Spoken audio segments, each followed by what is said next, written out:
the Markets with David Modell.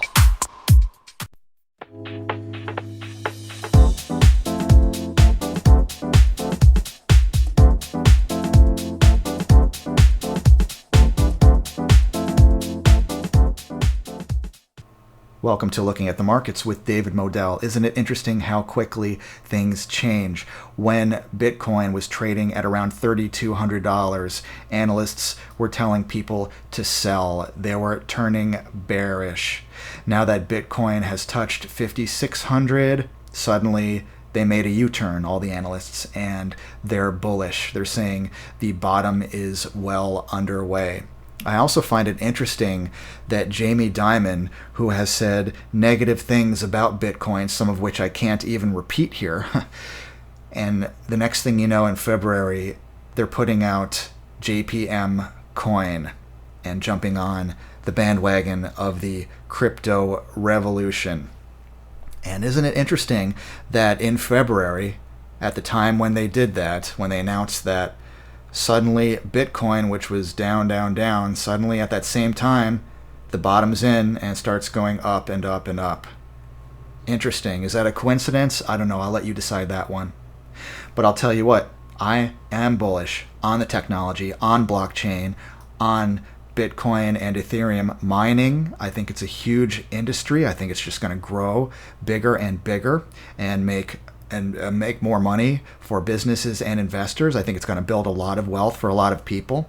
And you don't have to necessarily buy Bitcoin or Ethereum itself. In fact, that's not the purest way to play Bitcoin mining itself as an industry, okay? And actually, if you are bullish on Bitcoin or Ethereum, there is a way that you can actually get into it without having to open up a cryptocurrency wallet and worry about the possible security things that happen with that, okay, the security issues. If you just have whatever Robinhood account, Schwab, Fidelity, TD Ameritrade, Thinkorswim, Interactive Brokers, whatever you have, you can actually trade it through a stock. And we're going to talk more about that. Here comes an interview with one of my favorite guests ever, Mr. Frank Holmes. He is a Bitcoin and Ethereum mining expert, and he's going to tell us all about his company, but also about the bullish prospects for Bitcoin, Ethereum mining, where this industry is headed, and how you can capitalize and profit on that. So you're going to want to watch this whole video from beginning to end. So check it out. Here comes Mr. Frank Holmes. Stay tuned. Hello, friends, and welcome to Looking at the Markets with David Modell. I've got a special guest and a repeat guest, one of the greatest minds in crypto and crypto mining today. He is Mr. Frank Holmes, and he is from Hive Blockchain, a premier company in the space. It's my go-to cryptocurrency investment, especially when I don't feel like dealing with the volatility of Bitcoin, Ethereum, and so on and so forth. And we could discuss that. And we've got some recent developments and news that we're also going to discuss a bit as well. So, Frank Holmes, welcome back to the program, sir. It's great to be back. Yeah, you're a wellspring of information for me, so, this is really something I'm looking forward to. Now, Frank, I know that Hive Blockchain launched back in September 2017. It's had its ups and its downs. I've been a buyer every time it went down. It always came back up for me. But I alluded to the advantages of buying and accumulating Hive blockchain stock as opposed to going through the trouble of buying Bitcoin or Ethereum. Could you elaborate on that? So what's happened with Hive? It had an incredible launch. We launched it just before Ethereum went from $280, $300 to $1,500, and Bitcoin went from a couple of $1,000s to over $15,000. In that 3 months, it was an incredible geometric move, and Hive went public just before that explosive. So it went from pennies, basically 30 cents to $6, and then it fell, and then it came back up, and then it proceeded to just basically track the direction of the crypto space led by Bitcoin and Ethereum. We mine Ethereum in Iceland, and we've been mining Bitcoin in the cloud with Genesis Mining. So what's really interesting is that it's become the go-to stock. So Yeah. rather than going to Coinbase to open an account to try to buy and sell Bitcoin or Ethereum or anything else, people have used it as a proxy. And so it moves, the same percentage moves on a daily basis as Bitcoin and Ethereum 94% of the time. That's the correlation. And the volume can be immense. In the past couple of days, it's had this huge correction because the largest shareholders, Genesis Mining, have filed for creating a proxy battle to get rid of the board and for them to take over the control of the board. Yeah. But still, it's so liquid. Traded 12 million shares. Yeah, and we could talk about what's going on with that development, but for me, I know that you can just go right onto your Robinhood app that a lot of people have nowadays, or Schwab, Fidelity, TD, Ameritrade, Thinkorswim, whatever your platform is, and whatever broker allows you to trade Canadian stocks, you can just get on the TSX V exchange in Canada. It's ticker symbol HIVE, Hive. But there's also an American version, which is on the OTC markets in the United States, HVBTF. And that's a heck of a lot easier, at least for me, than, concerning myself with a hardware wallet or, going to Coinbase or whatever, going through all the steps. It's also a lot quicker. As far as just getting in, getting out, and like you said, liquidity is there, plenty of volume. So I found it to be a great proxy. Okay, we can get into the whole Genesis mining thing. There's been a bit of a snafu there. I don't want to speak on that because you know a lot more than I do about that. What is your take on that development? It's pretty evident in the press release. Since I was the interim CEO for the past 7 months, I've been trying to get more disclosure, and we've had a couple of brokerage firms that cover us, 3 of us, in particular the lead underwriter that raised us $200 million in the fourth quarter of 2017. They've expressed their concerns on disclosure, the cost of mining, what they call the MSA agreement, what's the cost of electricity and all the other expenses. Because when you look at Hive, really it's like a royalty company. We raised all this money, and rather than giving it to, say, a gold mining company does to develop a gold producing mine to expand it, we gave it to Genesis to manage the mining of validating Bitcoin or Ethereum, and we basically collect that revenue and the cash flow from those operations for the shareholders. So we have very high revenue per employee that makes us very much more to look like that Franco-Nevada type of royalty company. And so the issue really was we wanted more disclosure. And I think it's sad that it had to go to where it's gone. But, sometimes there's always good news. Bad news is good news in this. I think some of the institutions may have panicked and sold their stock down. But I think that for the long-term future, something will be resolved. It'll be positive and constructive for the company, and away it goes for its growth profile. Yeah, I mean, I've actually gone on Twitter and seen people, complain about Genesis and perhaps the decision that they've made. But I've seen nothing but positive, sentiment for Hive, because people understand that, Hive is taking the high road here. And will continue to do so. And for me, as somebody who looks at the share price, I'm thinking buy low, buy the dip for Hive. So I view this as an opportunity, not a problem. I wanted to just look at the future. What are the next goals as a business? What can we look forward to with Hive? So my ambition and goal is to, in the next month, to have it all cleaned up, this whole dispute, and take over the contracts of Sweden, take over that with another vendor that will give us the transparency that's really required in the capital markets. Genesis is a private company, and they function totally as a private company, and I don't think they really understand that a board of directors job is very different than a public company and a private company. This public company, it's the protector of the small investor from big investors that have positions in the company. It's to make sure management doesn't do stupid things with the money. That's overall what's so important about a board of directors. And there has to be independence, and they have to learn to truly respect conflicts of interest and what's perceived, and fiduciary obligations and duties to all shareholders equally, not just their own special interests. So I think that we'll get this resolved. They'll stay their private way, and we'll take over Sweden, which will resolve this, and probably the board, I don't know how to restructure, but I think that this battle will probably go away. It's very hard, I think, for them to win. Doesn't matter if they got 26%, based on the response I've had from the regulatory, and I talk about this, not the sort of regulators directly, but the regulatory, the way they look at these type of transactions, and the feedback I've seen from newsletter writers, from analysts, from shareholders, etc. I think you said it right. We're taking the high road, and we'll have a restructure, and we'll get the transparency necessary, and we'll crank up our production, and then we're going to be set for a growth profile. And then I want to go, by that time, get a younger CEO to take over the responsibility of being a road warrior. Interesting. Well, I've always thought of you as the road warrior for sure. But yeah, okay.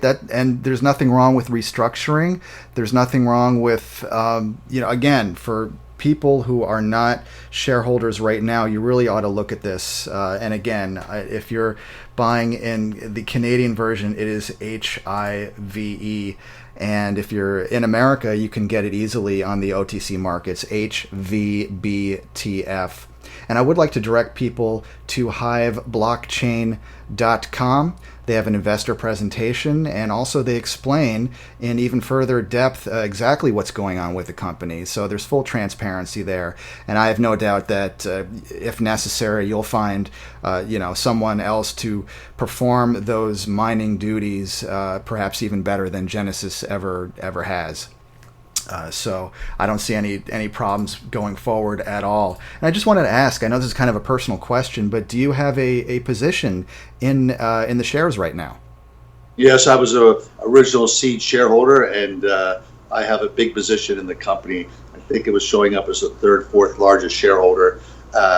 Genesis is the largest, but they broke it up between the three partners, and I think they're each of them are around 8.5% each. And then the biggest within as an entity was Fidelity, and then it was myself.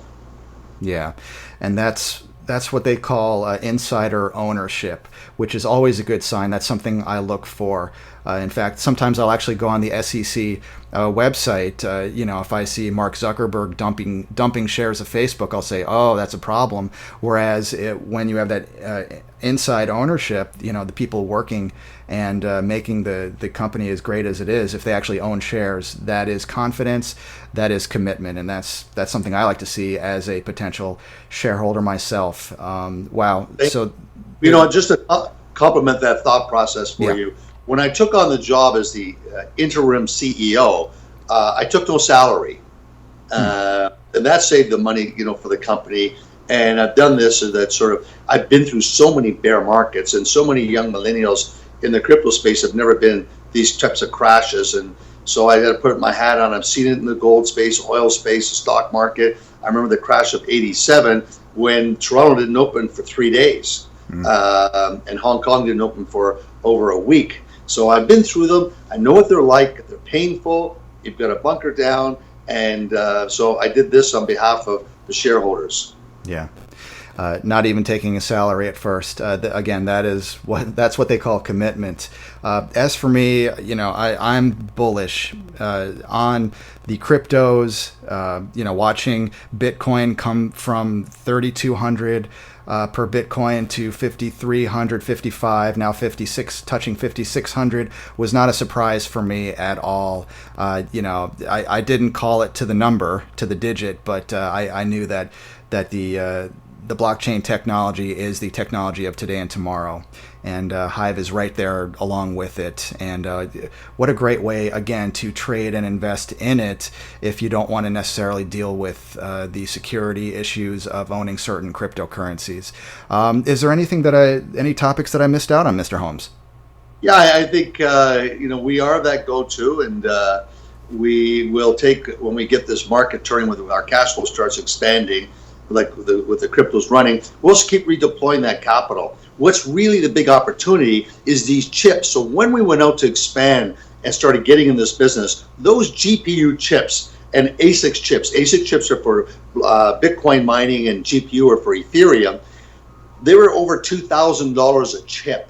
I mean, really expensive, especially the ASICs. It's fallen 90%. So if you go into mining and you go spend not $2,000, $2,200 to get a chip, only $200, therefore your returns on your capital are much more attractive, even with Bitcoin at lower prices. So I'm a big believer in explaining to people that it reminds me of fracking and natural gas. The decline rates when you drill for natural gas, they happen very quickly. You can start off with, say, 1,000 barrels of oil day one. A year later, it's 50 barrels for that well. Yeah. So you've got tools to be drilling to maintain any type of growth and redeploying it. So when it comes to the crypto space, when you get the chips falling so much, you got to take your cash flow and keep buying the cheaper chips to keep growing. So that's the opportunity, and also phenomenal cheap bio energy, wind energy in Texas, other types of bio fuel in Canada, 5 cents, 3 cents a kilowatt hour, much cheaper than, say, now looking at Iceland or Sweden. So I think our growth is going to be in America and in Canada. Totally. I view it as if somebody had started investing in internet stocks, like, let's say 20 years ago. It really is in its infancy stages. There's so much upside potential for blockchain adoption and use. I'm looking at the investor's presentation right here on HiveBlockchain.com. As it points out, 90% of European and U.S. banks are exploring blockchain right now, and yet only 0.5% of the population is using blockchain. So we're not even close to the saturation point. You know what's really important, David, for your listeners is during this incredible decline in the crypto prices, and then the collateral damage into the chips and other parts of the equipment, the big banks have continued to come out and mine, and that is mine. It's not mine, but deploy infrastructure, open up new exchanges. The adoption process, if you look at how many people have wallets, the number of wallets are growing in a falling market, and that means when it turns, it just bounces right back up. Now, here's what's different in my history of studying cycles. When you have a debt crisis, they take 4 years. So we go back to 97 Asian flu crisis, that debt crisis, they didn't bottom to 2001. Russia imploded in 98. They didn't bottom until 2002. We had the crash of 08, and it really didn't find its bottom until 2012, when you've really cleansed out that whole debt restructuring model. This is a non-debt crisis. So when you have a non-debt crisis like you've seen, they usually bounce back very rigorously, but after they wiped out all the local players. But during this period, Fidelity's expanded. Hey, take a look at the peak in Bitcoin. It's the day they came out basically with the futures market on hedging. So all of a sudden people started shorting and using the futures market to depress the prices. And now they're looking at getting rid of the futures market, and the bottom happens to be with JP Morgan, who is always talking trash about the industry. JP Morgan comes over with their stable coin, and now we get a bottom at 3,100. Interesting. Coincidence? I don't know. Jamie Dimon and his company suddenly make a total U-turn, going bullish on cryptocurrency, and then that's the coincides with the bottom. I don't know what to make of that. All I can make of it is, again, it's all about the technology. Blockchain is here to stay. It is. Yeah. Big banks are. I think big banks have been bullish all along. They're just now admitting it. But that's just my opinion. That's just me speaking. Wow, a lot to think about. This has been eye-opening for me. I'm still leaning very bullish with the technology, with cryptocurrencies, and again with Hive. Blockchain as a company, and as a great way just to use your Robinhood app or whatever you're using to get in and out very easily. And the tax implications are simpler when you just use stocks, things like that. So I think it's a great way to play the coming next leg up in Bitcoin, Ethereum, and other cryptocurrencies. Thank you, Mr. Holmes, for stopping by again. We hope to have you again in the future. Thank you, and happy investing.